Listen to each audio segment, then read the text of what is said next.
Je sais pas vous, mais moi par moment les comics de super-héros, il y en a marre. Et quand il y en a marre, il y a les... Yamalabar? Non. Quand il y en a marre, donc il y a les autres comics, comme celui dont je vais vous parler aujourd'hui. Descender, tome 1, écrit par Jeff Lemire, dessiné par Dustin Nguyen, est disponible chez Urban Comics dans la collection Urban Indies.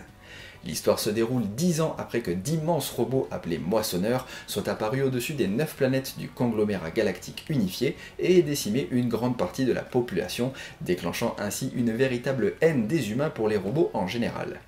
Le lecteur va alors suivre les aventures de Team 21, un droïde enfant de compagnie, qui va devenir malgré lui la cible de beaucoup de monde, puisqu'il cache sans le savoir au cœur de son système les secrets des moissonneurs et de leur mystérieuse apparition dévastatrice.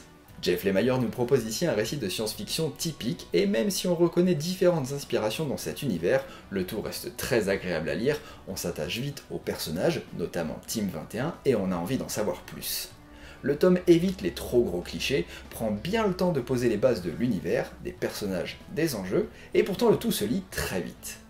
Au dessin, le style et la colorisation à l'aquarelle proposés par Nguyen fonctionnent à merveille dans cette ambiance de science-fiction spatiale robotique. Le découpage est intelligent, complètement au service de l'histoire et de l'immersion du lecteur. Les arrière-plans sont souvent minimalistes, ce qui n'empêche pas d'avoir l'impression de regarder un tableau à chaque page, notamment sur les pleines pages qui sont juste époustouflantes. Plein de belles promesses pour la suite, Descender tome 1 est une superbe introduction que je vous recommande de découvrir ou même de faire découvrir. Salut, alors aujourd'hui on va parler de Batman, ou plutôt de Batman Earth One. Un comics qui n'est pas sorti ultra récemment mais qui n'en est pas moins bon, même très bon. Écrit par Geoff Johns, dessiné par Gary Frank, il est sorti chez Urban Comics. L'histoire est une réécriture du mythe de Batman.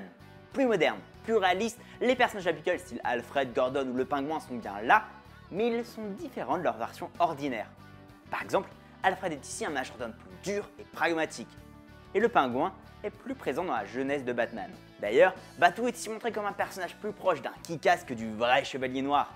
Et ça donne une aura très crédible à l'histoire. Rajoutez à cela les dessins de Gary Frank qui nous prouvent une fois de plus que pour les expressions faciales, c'est lui le meilleur, et vous obtenez, pour moi, la meilleure réinterprétation des origines du Chevalier Noir.